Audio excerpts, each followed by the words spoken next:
c'est ce qui tombe sous le sens, c'est de dire, attendez, c'est une maladie infectieuse, il est un peu zinzin. La génétique là-dedans, c'est le BK qui arrive et je te le passe avec un crachat. Eh bien, figurez-vous, notez pas, hein, qu'il y a il y a un laboratoire entier à l'Institut des maladies génétiques qui travaille sur la génétique des maladies infectieuses. Et c'est pas si simple comme réponse de dire la tuberculose du frère, c'est parce que la sœur était contaminée. Prenez la question d'une manière un petit peu différente. Oui, bien sûr, c'est parce que la sœur est contaminée qu'il y a du BK dans la famille. Mais pourquoi elle s'est contaminée alors qu'elle aurait pu juste faire une primo-infection? Et là, la génétique de l'hôte, de la personne qui est exposée à l'infection, joue un rôle. Et ça a été parfaitement montré. Il y a eu un drame, je ne sais plus exactement la date, il faudrait retrouver ça. Il y a eu un drame dans les années 20, ne me demandez pas les détails, je ne sais plus où, mais dans une sorte d'école ou d'hospice d'enfants, où on a vacciné plus d'une centaine d'enfants par le BCG. Et on s'est trompé. On les a vaccinés par le BK. Il y a eu une erreur, un drame absolu. On les a inoculés par le bacille de la tuberculose. Un truc atroce. Bon, mais ces trucs atroces, parfois, ça donne des leçons. Et on a observé que si vous avez pris 100 enfants qui ont été inoculés par la tuberculose, dans cette histoire-là, dans ce drame, cet accident, il y en a 10 sur 100, 10% qui ont fait une maladie tuberculose complète avec une méningite tuberculeuse. Il y en a 30% qui ont fait une primo-infection tuberculeuse avec des ganglions, une image pulmonaire à la radio. Puis il y en a 50% qui n'ont rien fait du tout. Et c'est le même BK, il a été inoculé. Donc cette expérience, j'ose pas dire le nom, enfin cet accident-là a permis d'observer que la sensibilité à la tuberculose n'est pas la même chez les individus.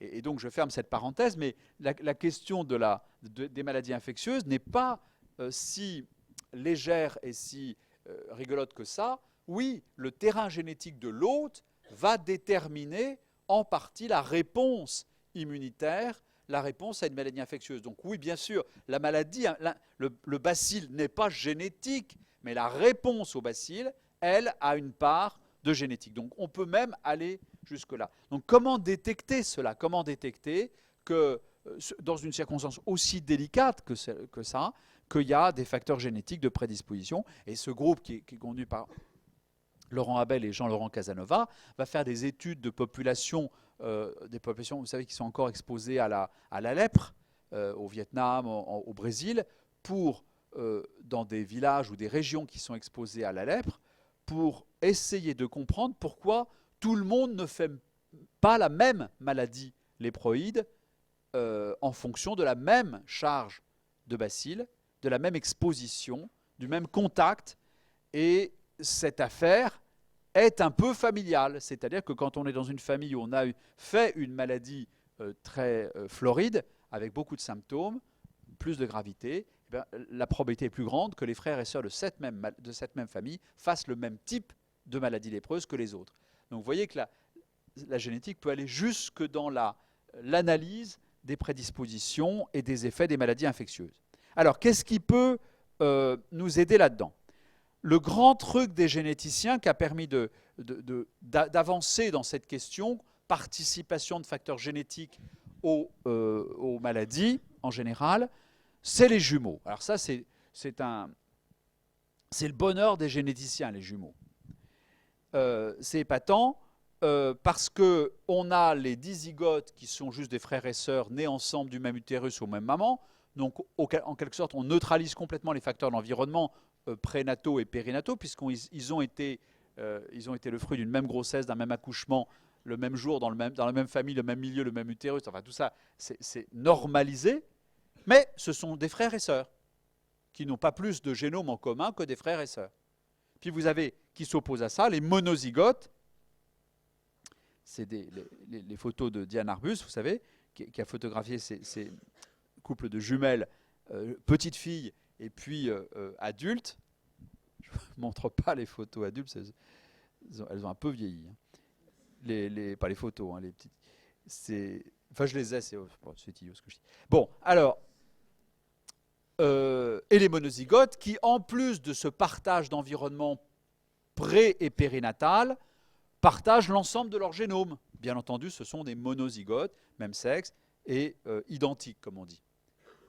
Mais dans ces paires de jumeaux, sans que l'on fasse des expériences tordues et malvenues, et non éthiques, il y en a qui ont été séparés par les affaires de la vie, souvent par des guerres, on en a placé une ici et une là, ou alors élevés ensemble.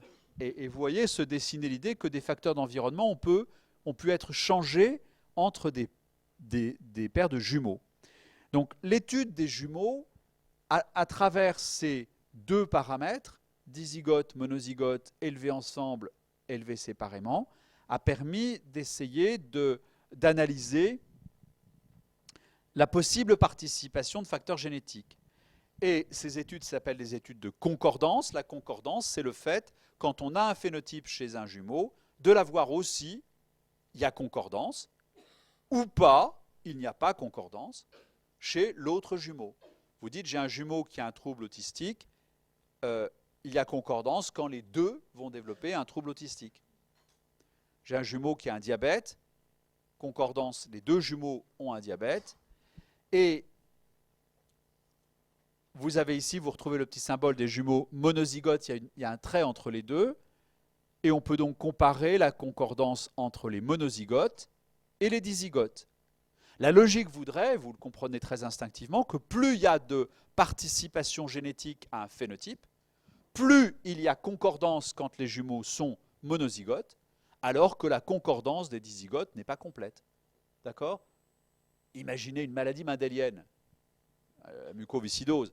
Dans 100% des cas, les jumeaux monozygotes sont identiques pour le phénotype, puisqu'ils sont géno-identiques. Vous êtes d'accord?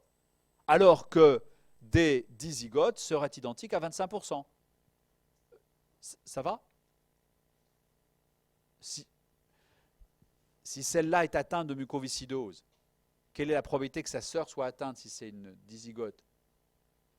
25%. Donc la ressemblance, la concordance, on ne la trouvera que dans 25% des cas. Alors que là, quand l'une est delta F508, delta F508, forcément l'autre l'est puisque c'est une jumelle identique. Donc concordance 100%.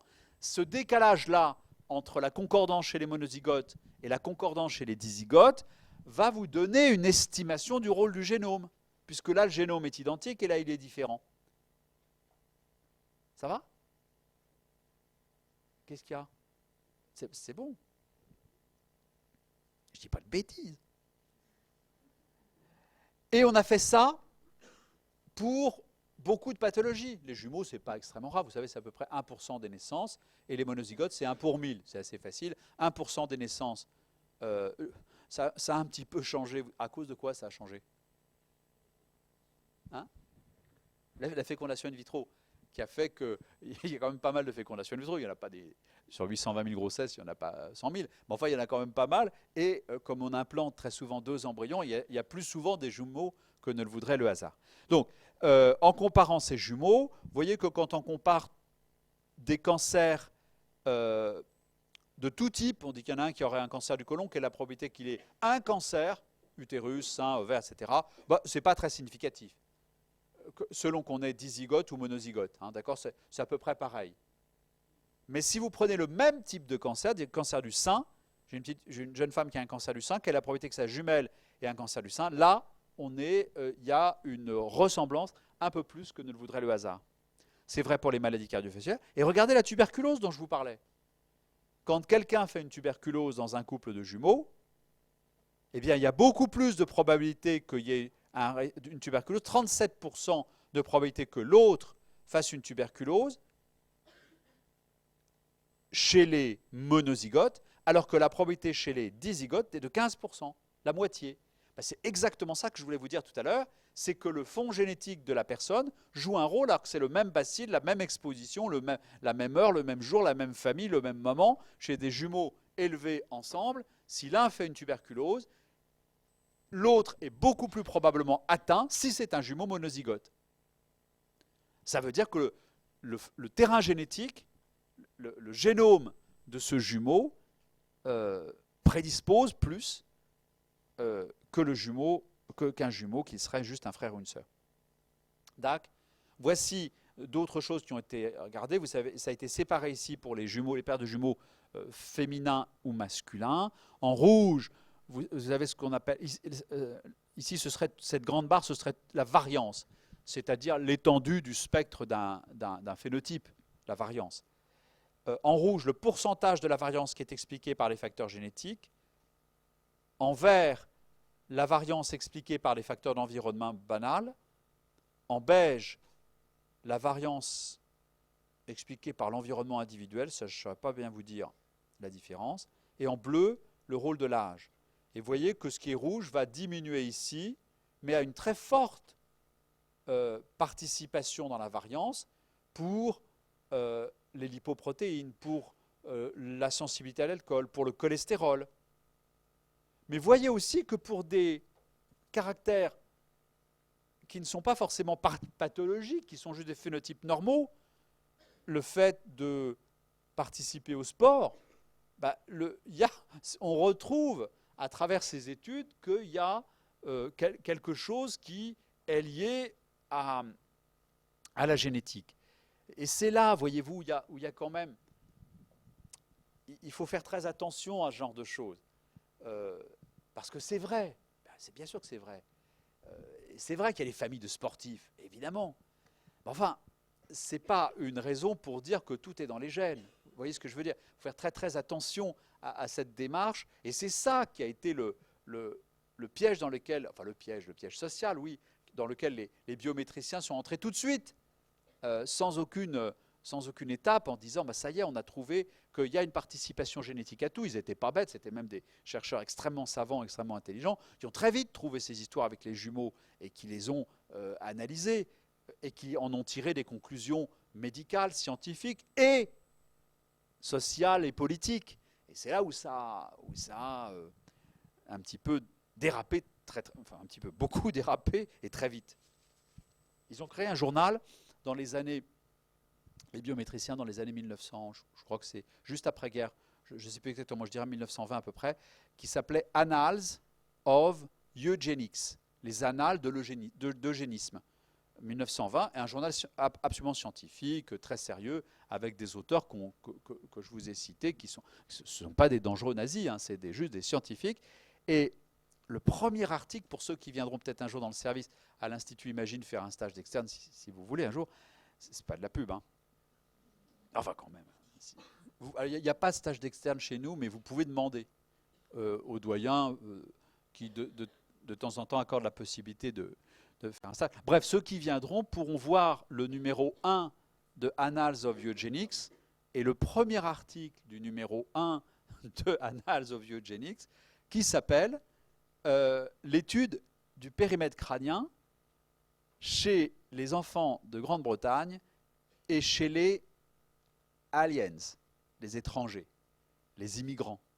Et donc, ils ont pris des petits Britanniques dans leur collège, ils ont fait le périmètre crânien, mais c'est un article de 60 pages absolument imparable du point de vue scientifique, qui est très très bien. Puis ils ont pris les immigrants, puis ils ont catégorifié les immigrants, c'est d'actualité, ils ont catégorifié les immigrants en ceux qui venaient de Russie, Pologne, les juifs ashkénazes, les juifs séfarades, il n'y avait pas trop de séfarades.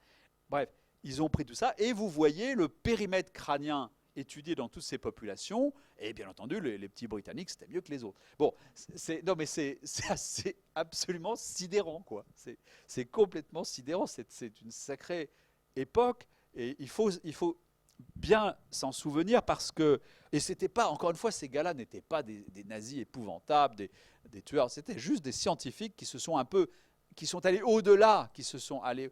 Chaque fois que la génétique s'est croisée avec la politique, ça n'a jamais été très très très très bon, faut le savoir. Pour ça, à cause de ça, exactement à cause de ça, c'est de dire, il y a une prédisposition génétique à beaucoup de choses, c'est pas très politiquement correct de le dire, mais c'était absolument vrai, évidemment. ce qui est important, c'est la façon dont on le dit, la façon dont on le vérifie scientifiquement et surtout les conclusions qu'on en tire. Alors, ça c'est une autre étude, juste pour vous la montrer rapidement. C'est un registre de jumeaux suédois où on a étudié la maladie par mort, par maladie des coronaires